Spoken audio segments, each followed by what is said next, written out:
Hello students, welcome to the Grammatica. मैं हूं इंद्रजीत, आपका इंग्लिश कोच। आज हम लोग करने वाले हैं एनालिटिकल पैराग्राफ, जो कि बोर्ड एग्जाम्स के लिए बहुत ही इंपॉर्टेंट है। Analytical paragraph is the type of writing in which we examine, interpret, and explain information given in the form of a graph, chart, table, map, or any data-based passage. अब सबसे बड़ी बात है कि जो एनालिटिकल पैराग्राफ है वो होता क्या है। तो एनालिटिकल पैराग्राफ जो है एक राइटिंग होता है जो कि किसी भी ग्राफ, चार्ट, टेबल, मैप या फिर डेटाबेस जो पैसेज होता है ना, उसके अकॉर्डिंग उसे एग्जामिन करने के बाद, उसे इंटरप्रेट करने के बाद लिखा जाता है। फिर सारे इंफॉर्मेशन को एक्सप्लेन किया जाता है। ठीक है, कोई भी चीज जब हम लिखते हैं तो उसका एक पर्पस होता है। ठीक है, उसी तरह एनालिटिकल पैराग्राफ का भी कुछ पर्पस होता है। पहला पर्पस क्या है हमारा, देखिए, टू इंटरप्रेट डेटा केयरफुली।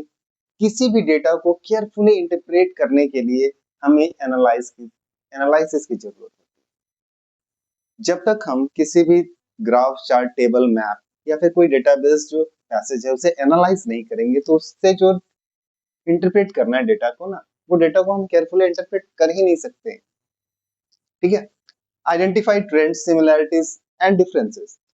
और जब हम सिमिलरिटीज की बात करें आइडेंटिफाई करने की, या फिर ट्रेंड्स की या डिफरेंसेस की बात करें, तो उसके लिए भी हमें एनालाइज करना पड़ेगा डेटा को।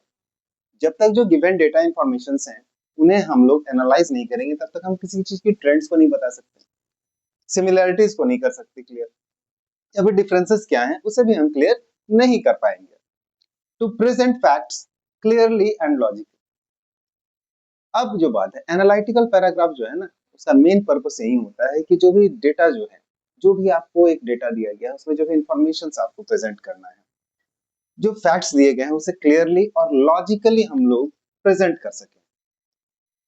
अगला क्या है, to draw meaningful conclusion.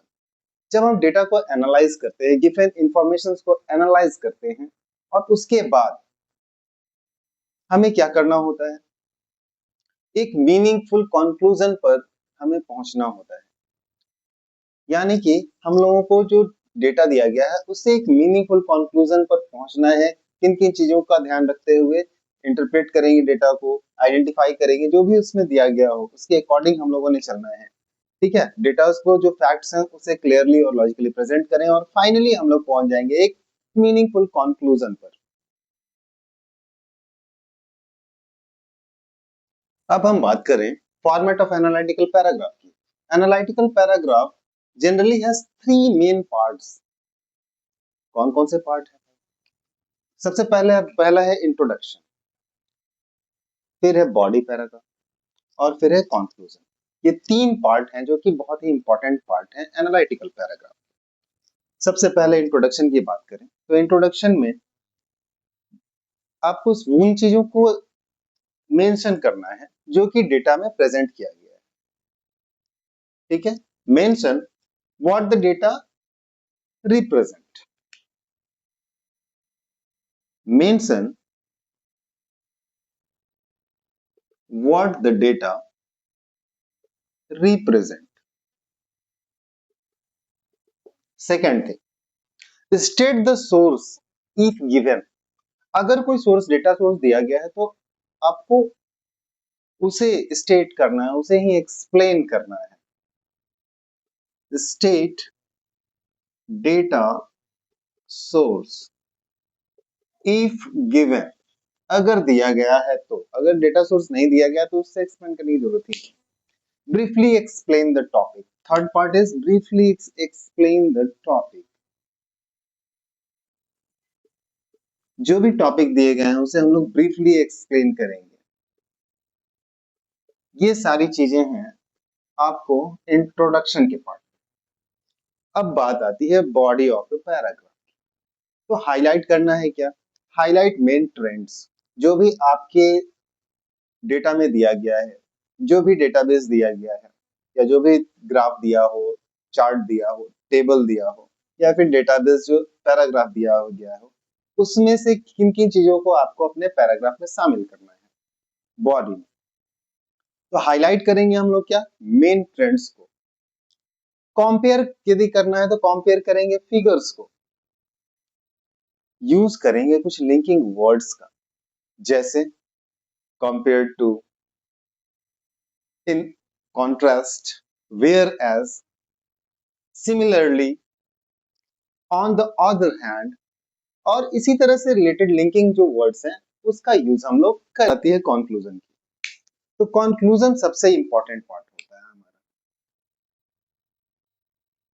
Introduction, body of paragraph and conclusion. Conclusion is the most important part of a analytical paragraph.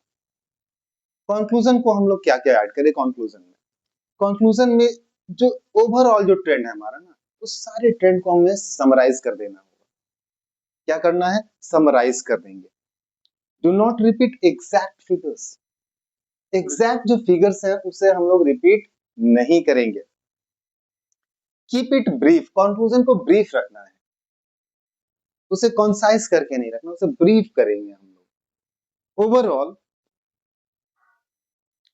यदि कहें तो कंक्लूजन जो है ना उसे समराइज कर दें, उसमें जो टॉपिक्स दिए गए हैं उसे हम लोग क्या करेंगे, काफी ब्रीफ में रखेंगे। डेटा को बार बार रिपीट नहीं करेंगे, फिगर्स को भी रिपीट नहीं करेंगे।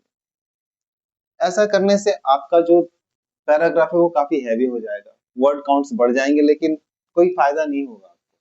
आपको अपने पैराग्राफ को कंसाइज करके ही रखना पड़ेगा, 100 to 120 words. Okay, important points to remember, कौन कौन सी चीजों को हमें याद रखना है। तो सबसे पहले है क्या कि हम जो अपना एनालिटिकल पैराग्राफ जब शुरू करेंगे तो उसे कौन से टेंस में रखेंगे? प्रेजेंट टेंस में रखेंगे। Use formal language. लैंग्वेज कैसी होनी चाहिए? लैंग्वेज फॉर्मल होनी चाहिए। Use accurate data. जो डेटा होगा उसे एक्यूरेट डेटा को ही हम लोग रखेंगे। अवॉइड करेंगे क्वेश्चन को कॉपी करने से। बहुत सारे हमने जैसा कि देखा है, बहुत सारे लोगों की कॉपियों को मैंने देखा है।